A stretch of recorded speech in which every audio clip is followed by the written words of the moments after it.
Hermanos, hoy vamos a ver lo que en el mundo occidental conocemos como la entrada triunfal y nos lo relata Mateo en el capítulo 21, versículos del 1 al 17, y dice: Cuando se acercaron a Jerusalén y vinieron a Betfagé, al monte de los olivos, Jesús envió 2 discípulos diciéndoles: Id a la aldea que está enfrente de vosotros, y luego hallaréis un asna atada y un pollino con ella, desatadla y traédmelos. Y si alguien os dijere algo, decid: el Señor los necesita, y luego los enviará. Todo esto aconteció para que se cumpliese lo dicho por el profeta cuando dijo: Decid a la hija de Sión, he aquí tu rey viene a ti, manso y sentado sobre un asna, sobre un pollino, hijo de animal de carga. Y los discípulos fueron e hicieron como Jesús les mandó. Y trajeron el asna y el pollino, y pusieron sobre ellos sus mantos, y él se sentó encima. Y la multitud, que era muy numerosa, tendía sus mantos en el camino, y otros cortaban ramas de árboles y las tendían en el camino. Y la gente que iba adelante y la que iba detrás clamaba diciendo: Hosanna al Hijo de David, bendito el que viene en el nombre del Señor, Hosanna en las alturas. Cuando entró él en Jerusalén, toda la ciudad se conmovió diciendo: ¿Quién es este? Y la gente decía: Este es Jesús, el profeta de Nazaret de Galilea. Y entró Jesús en el templo de Dios y echó fuera a todos los que vendían y compraban en el templo, y les volcó las mesas de los cambistas y las sillas de los que vendían palomas, y les dijo: Escrito está: mi casa de oración será llamada, pero ustedes la han hecho cueva de ladrones. Y vinieron a él en el templo ciegos y cojos, y los sanó. Pero los principales sacerdotes y los escribas, viendo las maravillas que hacía, y a los muchachos clamando en el templo y diciendo: Hosanna al Hijo de David, se indignaron. Y le dijeron: ¿Oyes lo que estos dicen? Y Jesús les dijo: Sí, ¿nunca leísteis que de la boca de los niños y de los que maman perfeccionaste la alabanza? Y dejándolos, salió fuera de la ciudad a Betania y posó allí. Aquí tenemos algo muy importante. Se están cumpliendo profecías que fueron hechas por Isaías unos 700 años antes de que esto sucediera, y por el profeta Zacarías unos 400 años antes de que estos eventos se dieran. Y lo que vemos es que la multitud está cumpliendo al pie de la letra lo que había dicho el profeta Zacarías, cuando dijo: díganle a la hija de Sión que aquí viene su rey, pero no viene en un carruaje de guerra, viene en un burrito, vamos a decirle a lo mexicano, un burrito que se utilizaba para la carga.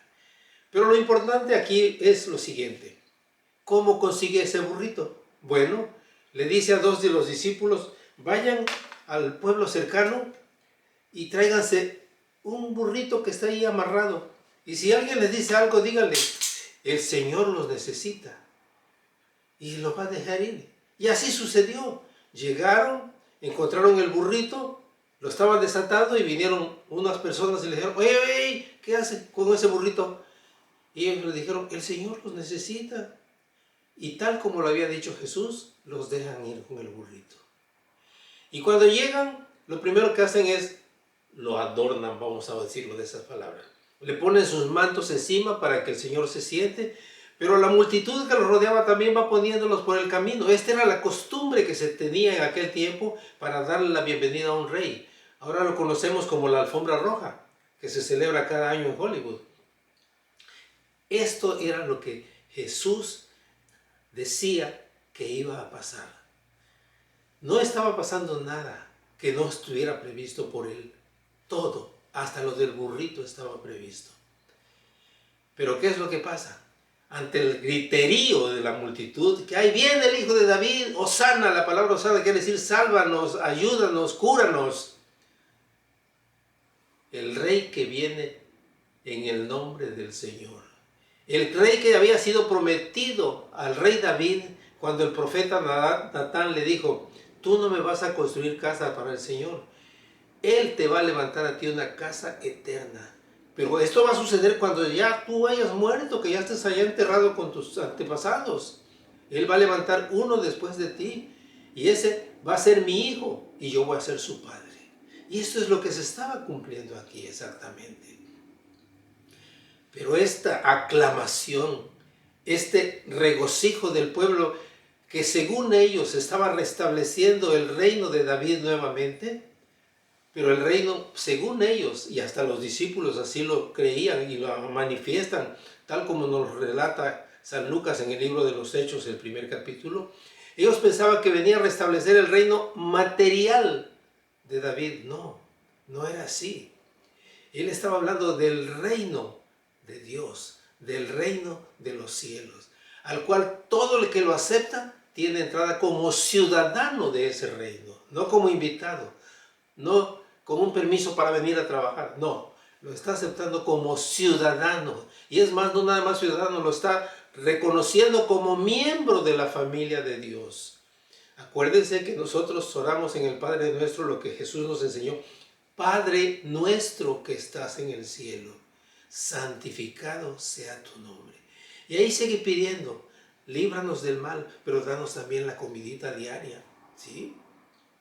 Entonces, aquí todo este bullicio, por así decirlo, de gozo de la multitud, molesta a los líderes religiosos. Y le dicen: oye, maestro, dile a los que ya le bajen. No, el Señor no dice eso. El Señor dice: no, ustedes no han leído que de la boca de los pequeños Él funda la alabanza. Y cuando Jesús entra al templo, ¿qué es lo que se encuentra? Se encuentra una marqueta, vamos a decirlo ahora como decimos aquí en Estados Unidos. Puestecillos por todos lados. Y Él lo primero que hace es los tira. Dice un evangelista, los trastorna, les revuelve toda la mercancía, la saca, las avienta. Y le dice: lo que el profeta Isaías dijo es que mi casa será llamada casa de oración, pero ustedes la han convertido en una cueva de ladrones. ¿Por qué? Porque ahí se dedicaban también al intercambio de monedas, de dinero de otras regiones. Y obviamente ustedes saben que en los intercambios siempre hay una ganancia. Y el honesto recibe una ganancia justa, pero el deshonesto, que no son pocos, recibe lo más que puede. Por eso le dice: ustedes han hecho una cueva de ladrones, lo que debe ser mi casa de oración. Y ya que lo saca, entran los enfermos, los que necesitaban alguna ayuda física o espiritual, y Jesús procede a curarlos física y espiritualmente. Pero los rabinos siguen molestando a Jesús. Y Jesús le dice: no, esto está establecido, que la alabanza está en la boca, en el corazón de los pequeños. No de los pequeños de edad físicamente, sino de los recién convertidos inclusive. ¿Qué es lo que aprendemos de esto? Que cuando nosotros asistimos a una iglesia, no asistimos para cumplir con rituales, asistimos para tener un contacto cercano con Dios.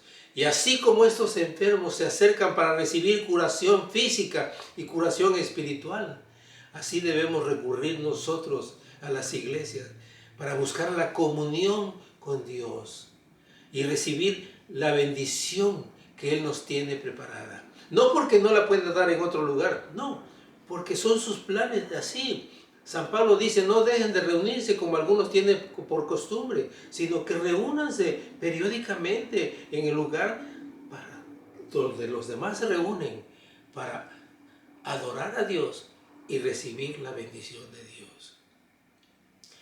Aquí vamos a terminar con esto diciendo: la Semana Santa, aquí en nuestro mundo occidental, comienza con este domingo, conocido como el Domingo de Ramos, porque fue la manera como el pueblo que esperaba al Salvador lo recibe. Y no lo recibe viniendo con gran estruendo, lo recibe de una manera humilde, montado en un burrito. Mi hermano, entonces, esta Semana Santa, tú haz lo mismo que esa grande multitud que nos narran los evangelios.